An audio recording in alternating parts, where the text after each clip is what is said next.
Hi, it's Paris from Rainy Day Dreamers, and I know that dolls and figurines are the big collectible items these days, but I wanted to show you some of what I collected when I was a kid.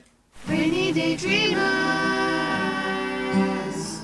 Rainy Day Dreamers. The first thing is my comic book collection. Well, it's not much of a collection. These are the most valuable ones that I have held on to.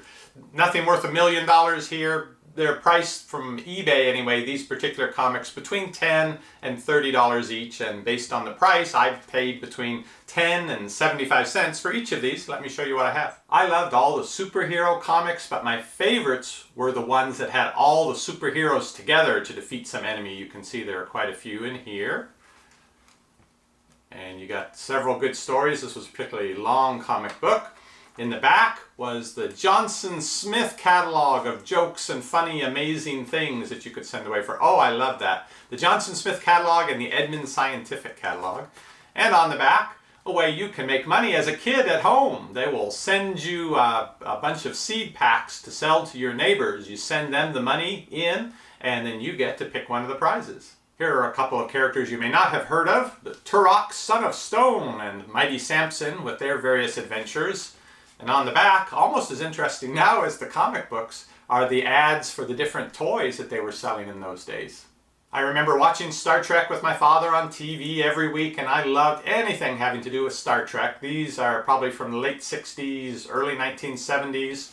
On the back of this one is a product they're selling. You don't order it, so it must be in stores, where you get a block of plaster and you chip away at it, and when you're done, you've got one of these figures you can paint. Sounds just like something you can go to the store and buy today. Here's another Batman, and one where the superheroes are in the comic together.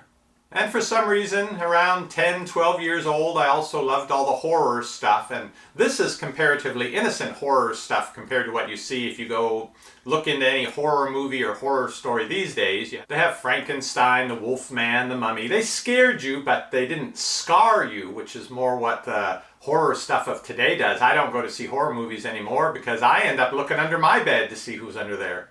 Now, I didn't buy comics to collect them, I bought the comics to read them. Whenever I could put a quarter together, I would go to the store and get a new comic.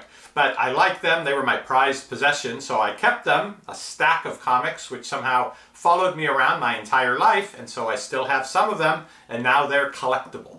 Next up are my baseball and football cards. I think I got almost all of these with the gum, and in part you would buy it for the gum, but the gum oftentimes was very old. It was almost like one of these cards to chew on it. You had to work on it a while to turn it back into chewing gum.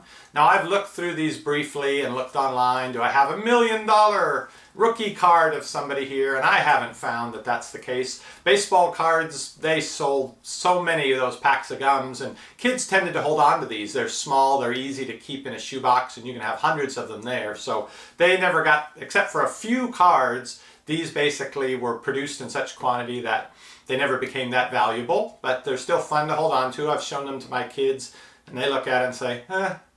As a kid, though, I would take out the cards of my favorite players. The reason why you see the tape marks on the top and bottom of the cards is I would put them onto a poster board and put those in the wall of my bedroom.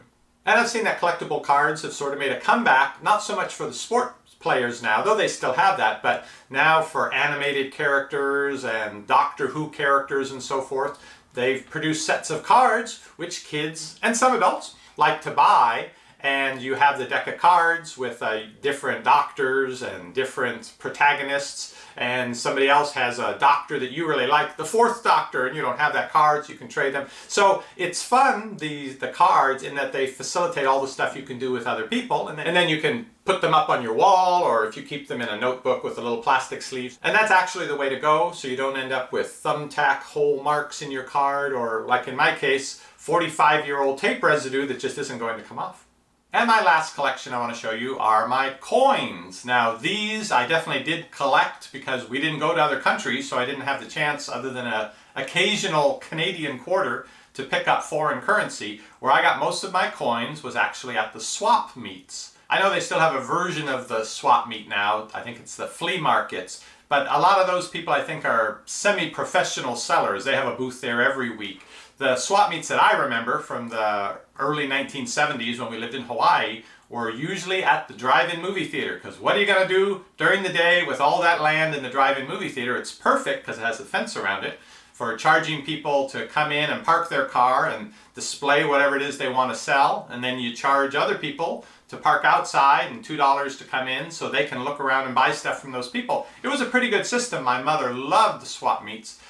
She would stay for hours, and so my father would usually drop her off with myself, my sister, and maybe my brother, so he would get to go spend Saturday or Sunday a few hours at home in peace, and I spent the time mostly looking for coins. And those probably were semi-professional people, the ones who were selling the coins there, because they would have them in these little cardboard squares and with the price and the year marked on the top. And of course, for domestic coins, I had my coin collector's book, so I could look through and see how much that 1927 pennies should actually be worth in that condition, and see if I was getting a deal or not when I would go and buy it. But I really liked the foreign coins. It was one small way that you could sort of imagine you had a connection to faraway places, was to buy coins from different countries. Now, when I traveled around the world later, I did end up with a bunch of coins, just because when I left each country for the next and you exchange the money, they don't like to take coins. They only want paper money to exchange. So I ended up with a big bag of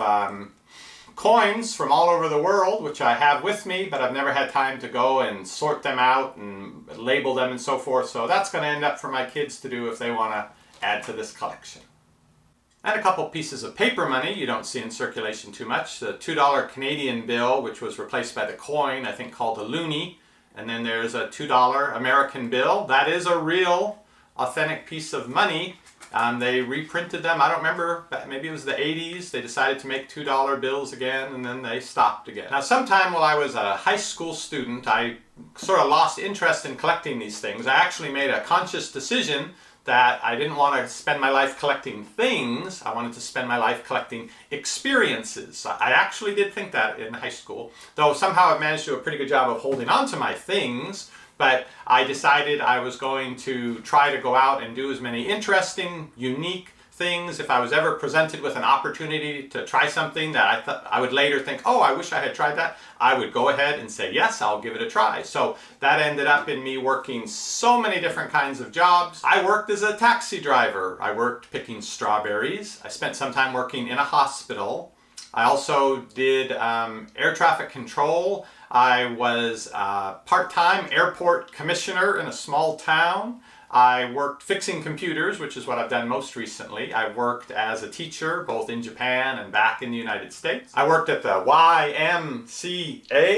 I lived in Japan for 6 years. I traveled 2 years across 4 continents. So a life full of adventure and trying different things until I decided to settle down and have kids. And then you trade in the memories of being on the fjord in Norway, north of the Arctic Circle at 1 in the morning, because the sun doesn't go down, so it doesn't matter what time it is.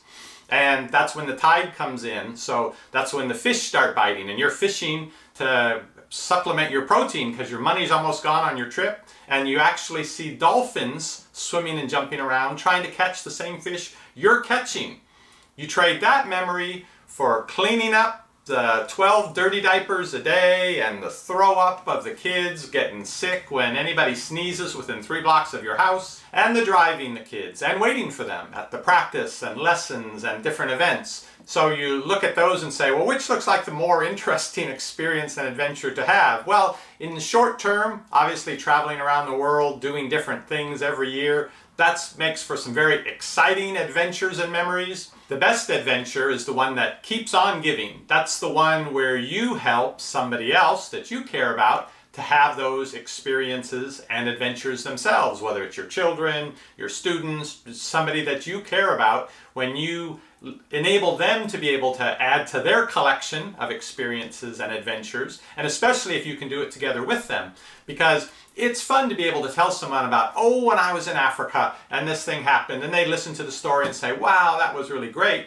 compared to when you say, do you remember that time when we went to Arizona and we were driving and every few miles there was another sign for this, the thing, the mystery of the desert that you had to stop and see. So by the time we got there, we actually stopped. And then they say, yeah, and you remember we went in and then we had to find the place. And when we got there, we were just shocked by what the thing actually was. Those are the stories I have found out that you really want to be able to share It's a difference between the story that starts out, did I ever tell you about the time, versus, hey, do you remember when we? I have more than enough of those, did I ever tell you about the time stories, so now I'm working on collecting those, hey, do you remember when we stories.